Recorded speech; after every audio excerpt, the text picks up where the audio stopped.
Okay.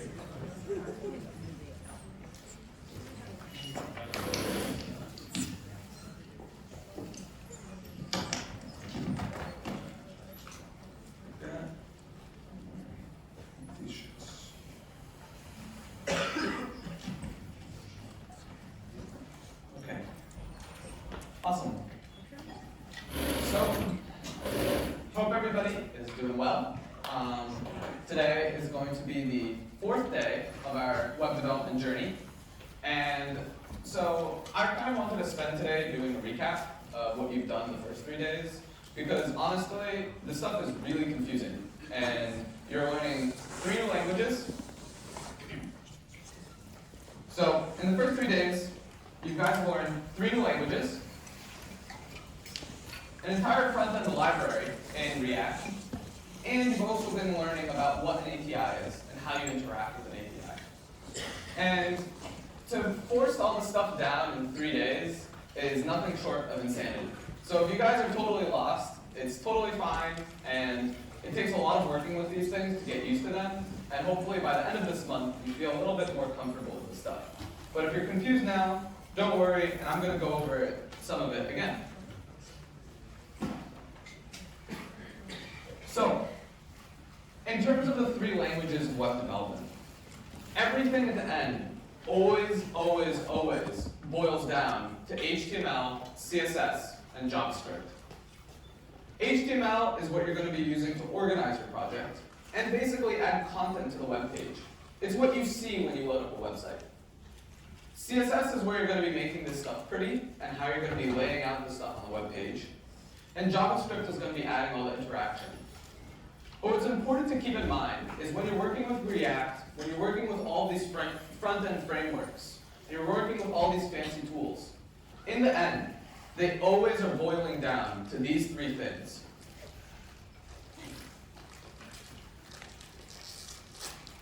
So we brought up HTTP, and I wanted to mention what it was again. So HTTP is just a mechanism to communicate on the internet. It's something that you're going to be doing with any API or any web page. You're going to be making things called HTTP requests to get information, to update information, to remove information, possibly from a blog, from any website, from whatever you build. But you're going to be using this HTTP basically this protocol to communicate with on the web between yourself and a server. And so, as you can see at the bottom, I mentioned the word API. And I don't want the word API to ever be stressful or confusing, because it's really simple. All an API is just a set of rules. Basically, when you hear the word API, think of it as kind of a specification or documentation for how something works. If you want to interact with something, the first thing you're going to ask that thing is, what is its API? And so for a server, the API for a server is only saying, well, this is how you work with me. This is how you interact with me. Say Matt builds a really cool server that kind of has a lot of information on cars. The first thing I'm going to ask Matt, if I want to get that information, is, does it have an API? What is its API?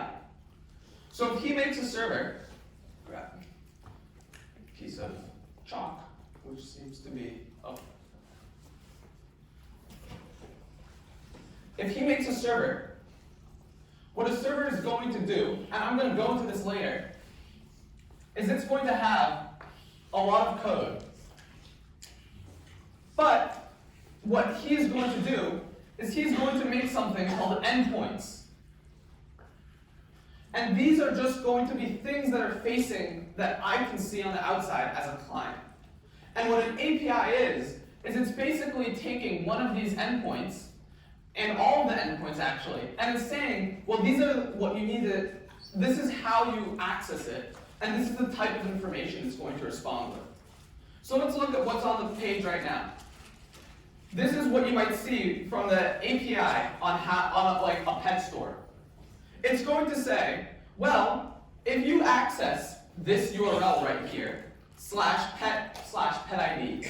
So this might end up being like pets.com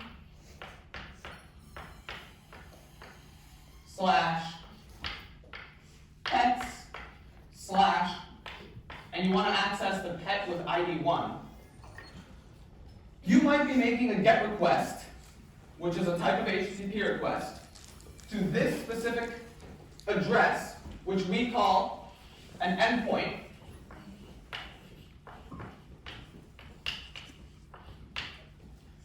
And that endpoint is going to respond with some information. And the type of information it's going to respond with is actually given down here.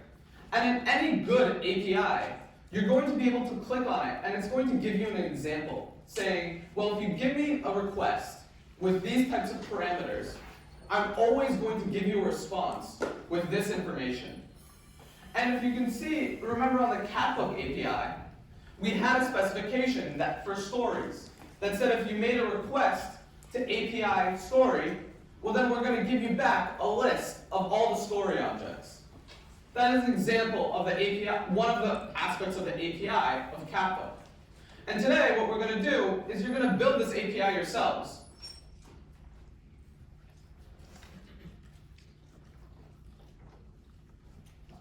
Next, I wanted to talk about asynchronous programming because this is something that is confusing and kind of new to JavaScript if you've never programmed in it before. If you programmed in Python or you've programmed in Java, what you can expect is if you have a bunch of lines of code, you're going to run one line, you're going to finish one line. Then you're going to go on to the next line, run that line, and finish that line. You're always going to wait for the previous line to finish. But JavaScript is different. And the reason why it's different is because it was designed to work with the web.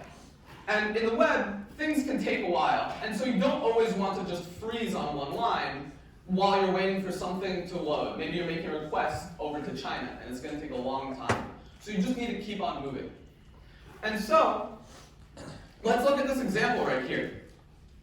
Say you define this variable called pet name. And then we're going to make a GET request. As you can see, we're making a GET request by this GET over here. And we're going to make a GET request for pet with ID 0.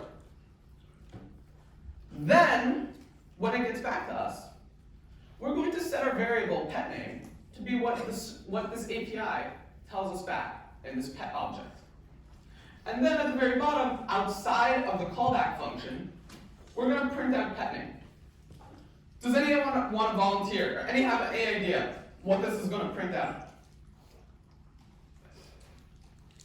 Anybody? What's up? What do you think? The name of the pet with ID 0? So that's what you would want. That's what we want, is we want it to print out Labrador.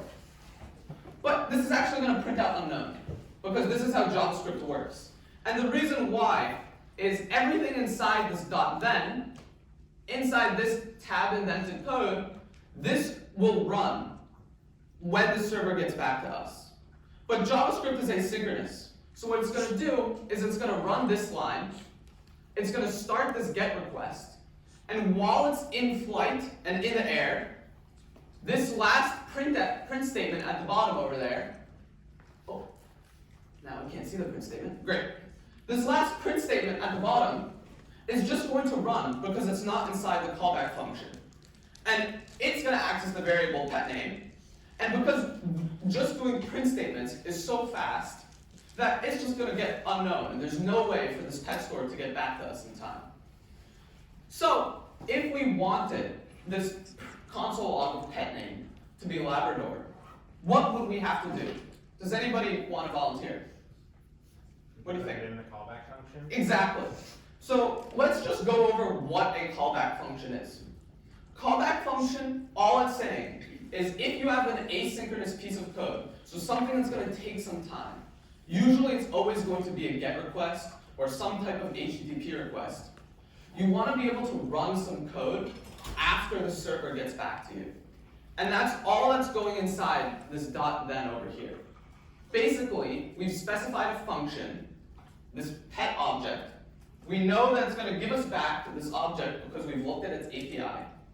And we know that there's going to be a field in this object, .name, because we also looked at this API and saw what it will give back to us. And then what we're going to do is we're going to set this pet name variable to equal pet.name and print it out after the server has gone back to us. What's up? If it fails to give us a valid pet name, will it still run the callback function? So if, in terms of, if the API is incorrect, or what, how does it fail? As in the request dies? Yeah, the request dies. So if the request dies, then what's going to happen, to my understanding, is it's going to run, this request is going to fail. And so you might need to specify something that will run if a request fails. Right now, this assumes it's going to be working. But if it doesn't end up working, you might need to specify some fallback. As in, well, if this request fails, there's other ways you can, there's this thing called .catch. And .catch will grab errors if they happen. But don't worry really about error handling for this class. You won't really have to run into it. Does anyone have any questions on this stuff? Because this stuff is actually probably, of the things I've covered so far, the complicated part. Anyone, this is the time to ask. Raise your hands. Do people feel like they're somewhat okay with this? Great. Let's talk a little bit about React. So, React is complicated, and don't feel like you have to understand it.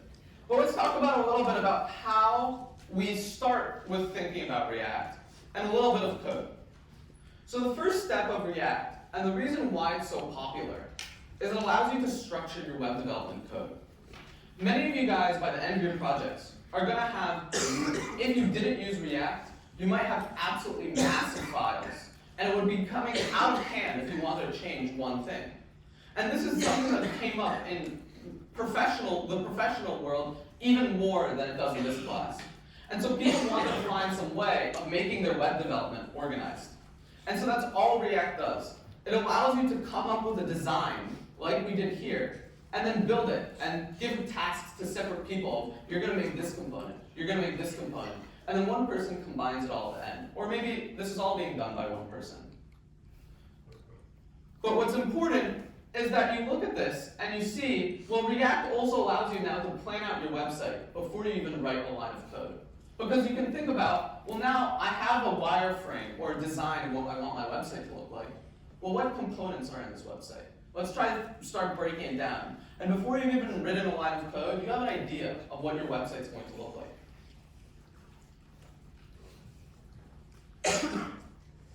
What does this look like in code? React is fundamentally kind of complicated under the hood. But in order to use it yourselves, it is kind of simple. It's going to have three methods that you need to worry about for this class. You're going to have something called a constructor. You're going to have something called component mount. And you're going to have something called render.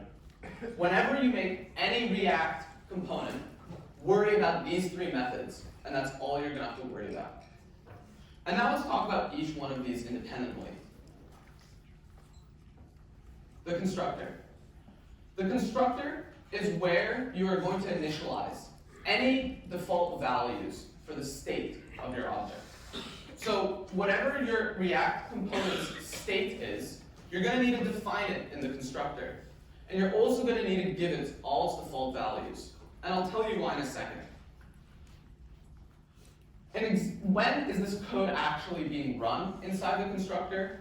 Well, somewhere else in your project, if you create an instance of this example component somewhere else, well, now the second you write this and the code is run, the second this code is actually compiled, then the constructor is going to be run for the example component, for that specific independent one. Let's think about component mount. This one's probably the most confusing for you guys. So component mount, really, all it's doing is it's going to run some code after your element has been rendered once. So if you want to think about these three methods, the first one that's always going to run is the constructor. Then render is going to be called. It's going to be painted on the web page. And then component mount is going to be called. So it's important that there's a function that's run after your component is put on the web page.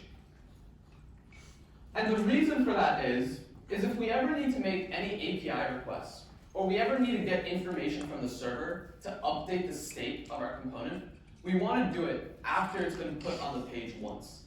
And the reason being is that nowadays in the web, if you have, say you're on Facebook, who here, when you're going on Facebook, sees loading symbols all over the place as the web page is loading for the first time? Raise your hand. Should be everybody. Because anytime you go on Facebook, the entire page doesn't load instantly. There's so much information being asked. But you know information is being asked for because there's all those loading symbols. If there weren't any loading symbols, you'd think the page is frozen. So you need some way of indicating right when the page loads for the first time that stuff is working behind the scenes. And the second it appears, and all that thing is behind the scenes, now component did mount is going to run, and you're going to be asking for this information. And then when it receives, this is what's important. Whenever you receive information, and you want to update your state, we're going to use a this.setState function. And what that does is it's going to cause your component to be rendered again. Whenever your state gets updated, and you call this.setState, it's going to rerun the render function, which is going to paint it on the screen for you. Now let's go over render. Render is where you're going to define the HTML for how your component actually looks on the screen. You're going to mix this HTML in with the JavaScript definition of this component. And what's useful is that you can mix together HTML and you can mix together JavaScript here, which is going to make it actually much less code to write to make things work the way you want. But there's some important notes that you guys will see when you look at the code. If you're ever referring to HTML inside this render function, you're going to need to wrap it with parentheses, because that's how React knows that whatever's inside that is going to be HTML. So as you can see right here, I made a variable that has, all right, no moving mess. Whenever you have a variable called HTML snippet, what you're going to see over there is I've wrapped it in parentheses, and that's going to be equal to a div of text. But say that you want to reference some JavaScript variable inside this div. How do you do that? All JavaScript code within the HTML code that you've written must be wrapped in curly braces.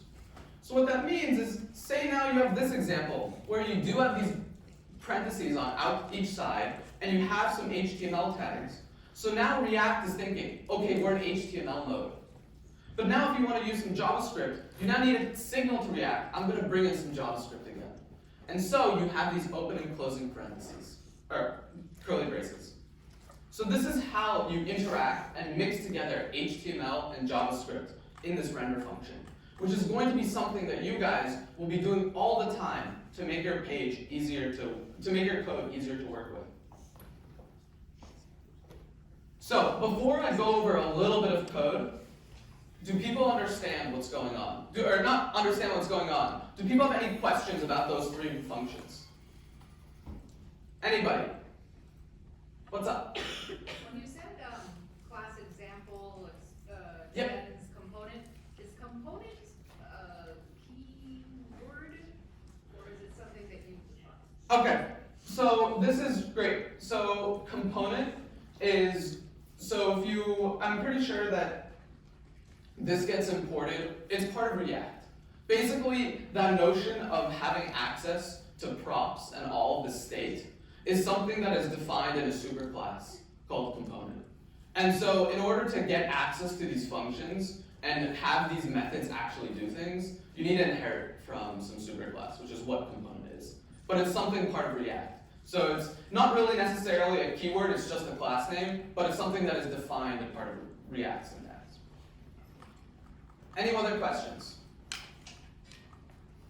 Can you explain what super props is? So super props, if you don't really know what like classes and subclasses really means, don't really worry about this line. It's not really meant, don't really worry about what it does. If you do know what those things mean, all it means is you're going to take the constructor of its parent component and run that. And all that does is it gives you access to be using this.props.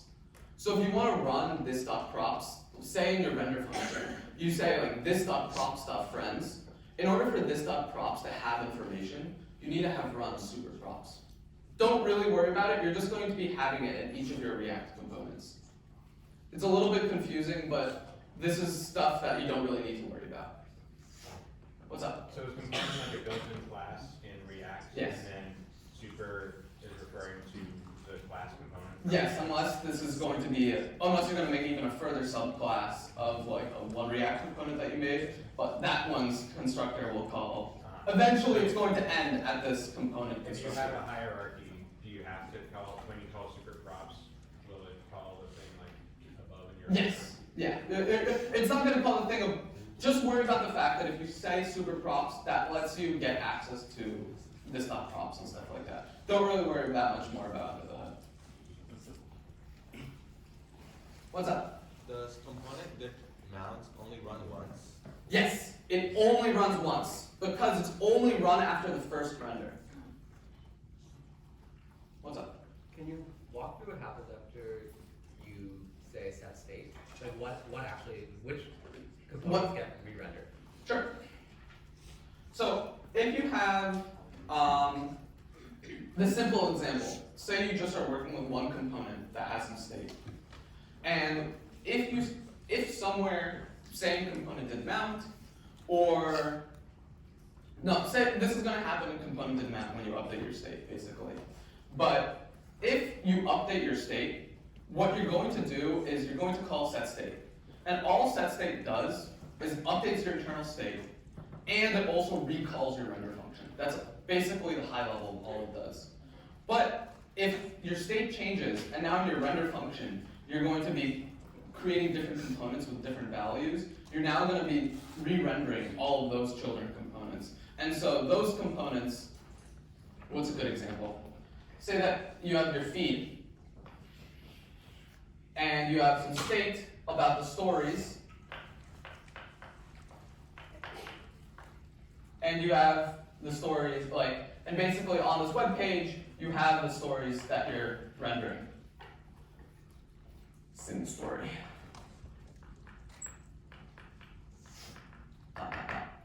So, currently, you're going to have, the first time this page loads, you're not going to have any stories. It's going to be initialized to empty. Component did mount, you're going to ask the server for the information on the stories. The second you receive it, you're going to call set state, update your state to contain the stories. Now you're going to recall your render function. And it's going to look through and be like, now you have stories to render, let's make all of these render calls. And what's kind of cool is, say that later on we're going to build in some functionality to allow your state to update if your client gets a ping from the server saying there's a new story to be added. Well, if you call this.setState with all the stories plus one, and you recall your render function, React is smart, and it's actually not even going to re-render these initial stories because it knows that it's already, none of the values that you're putting into them have changed. And it's just going to re-render and add one other additional thing at the bottom. So that's kind of a cute thing that React does to make it faster. What's up? Is there a limit to how many levels React can go to? Because you have your components, and then underneath the components, can you take it further to a next level? As in Like further, like components to components.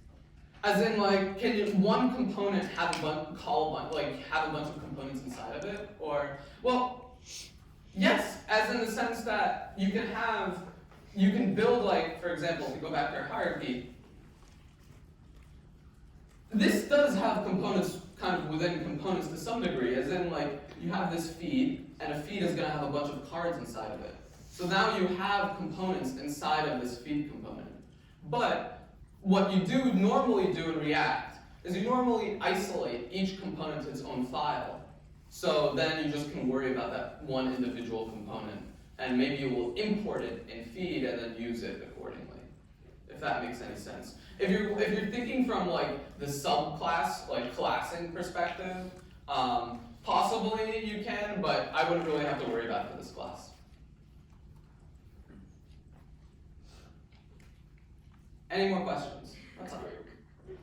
So if let's say you have a bunch of stories and most of the stories have, let's say, two props, like a name and a date, Mhm. and one of them was only, initialized with a name. Yes. But if you're trying to render and you're asking for both things, will that one that is missing the second thing cause the whole page to fail? Cause just that story not to render? So if you don't give a component all the information that it needs, then it is going to error. And one of the staff can correct me. The whole page won't load, I'm pretty sure. You'll just get an error. If you don't pass a prop, it will just appear as like nothing, like it'll be undefined. Is that yeah? So it'll appear undefined. So if you use this prop in your Yeah. render, it will show up as nothing. But if you try to access like a field under this prop, like pretend like it's an object, right? Say you're passing in a user object into a component, and then you accidentally forget to pass it into one of the components, and then you call like user.name. Now JavaScript will be like, oh, I'm gonna go over and call undefined.name, and then it'll freak out an error. But if it's just the prop itself, undefined renders as like nothing. So it depends on how you use it, I guess. But if it will fail, it will just fail to compile and everything will render. Yeah. So basically, what Alex was saying is, if there's a little bit of special cases of whether you're using a JavaScript object or you're just passing in the value itself. But if you're going to pass in undefined, then it just might not show up on the page at all, and then it will fail silently. But if you're going to access some field of something that's undefined, well then JavaScript is going to have an error and nothing's going to load, and you're going to have to look at the console to see what that errors were. Alright, last question before I just look at a little code. Alright, let's look at a little bit of code. I don't really want to go over this too much, so this is going to be quick, and then we're going to move on to the topic for today. Great. Is this big enough is this too small for anybody? Great. So, I just want to go over a little bit about the interesting component to me, which is the feed. Basically, what this feed has right now is it's got some interesting things going on. So, let's go from the top. In any React class, or basically front-end JavaScript, you're going to be importing some code. And this code is just either we've imported it from React, which we've downloaded from the internet, or we're importing it from things we have made ourselves, which is everything down here. And let's go over this feed. It's got this constructor. And you have a question. Oh, question. Yeah, so what decides when you put like the curly braces around, like, because you put that around new story, but you didn't put that Yes. around Orange Story? Alright, that's a good question. This is a kind of minor thing, but if you scroll down, do you see how you say export default feed? So if you use the keyword default, then you don't need the curly braces around something. And you just can say import this, and it's immediately going to set the value. But if we look at new post input, you can see at the bottom, we're exporting two things from this one file. And we don't have default anywhere. So what we need to do is we need to specify which one we actually want. And the way that you do that syntactically is you put curly braces around it. Alright. So in the constructor, we've defined some initial state. That's great. In this component did mount, what we do is we grab all the stories. And then in render, what we do is we grab all the stories, and this is a little bit confusing for people who haven't seen it the first time. And I just want to go over this a little bit briefly, and that's the last thing I want to go over in terms of React for today. Is that a core thing that you want to do in React is whenever you're rendering and you have a list of items, the way that you do this is you take this list of items and you're going to call .map on it. And basically all it's doing is it's applying a function to to each one of your elements, and you want to turn it into a React element. So I'm just going to say React over here. So what you want to do is you want to turn your list of data into a list of React components. And then, when you try to render that, which is done over here, React actually, if you just pass it a list of React components, it knows that it's going to call .render on each one of the elements inside that list. And so it's fine just returning that. And it knows how to handle printing that on the screen. But think about it this way. It's a simple rule. If you ever have a list and you want to render it on a web page, you're going to have to call map. Say that you have a bulleted list of items, and you call an API, it gives you back some data, and now you want to print it on the screen and it's a list, you're going to have to call map. It's just the way it works, and if this is confusing, I recommend looking over some more examples in Catbook. 2 questions, what's up? Do you need parentheses around the functions when you're doing the mapping function? Or As in, what do you mean parentheses around the components? around like the HTML? So it's actually a little bit hard to see, but you see this is the parentheses right here. So you do. It's just the formatting has put them on different lines. But you do. Whenever you're in JavaScript and you're working with HTML, you need to wrap it with parentheses. Sorry, so I'm just a little confused about the order of the function calls. So it's Yep. render and then component now. Yes. So what happens though is in render we're mapping the stories list, but we don't have anything in stories yet. Perfect. How does that kind of happen? So this is exactly a good point. And let's see what this code is doing. It checks if you have stories. And you can see this .state.stories.length is not equal to 0. So this is just a boolean. It checks if has stories exists. And if it doesn't, it goes into this else statement, and you just set it to no stories. And then you're going to return. It's a little bit confusing because you're setting this list variable to this one HTML thing that says no stories. But React doesn't care. It's all HTML to it. Whether it's a list of React components or it's just one HTML fragment. Whenever you're printing that out, it will just print it out just fine. The reason why when you load the page, you don't even ever see the no stories is because it's so fast. It's instantaneous for you to actually make the request, update the state, and re-render.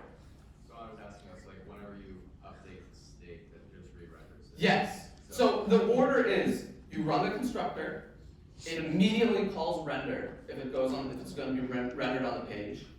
After the thing is rendered for the first time, component mount will run. And if anywhere in component mount you call set state, then when that is called, your component will always be re-rendered. That is why you always want to use set state. It's because normally you always want something to be re-rendered. Great. Any last questions before we move on to service, which is an exciting topic in itself? Sorry, why do you need the let stories list equals null rather than just saying let stories? Maybe this is more of a JavaScript question. but- Wait, why did we say equals null versus just saying let I think stories? You just say let stories list in both like the it and the else. Like why do you need to have it? Well, you need to define the variable outside of the scope. Like, so if, would if delete it after it's done running? If you define the variable inside the if statement? or rather, it's because you access it from outside both if statements right here, down here. So Okay. if it was inside the control flow of the if statements, then you're fine. But because we didn't do it that way, we need to define it outside. Alright. It's okay if it still doesn't make sense to you guys a little bit. There's office hours, there's staff, there's piazza, and we'll have more lectures next week on this stuff. And you see a lot more of it in the next week or so, so Yeah. it's okay if the first few lectures you guys are still trying to like keep up. React has a really like tough learning curve, but we're all here to help. Yeah. So it'll be good.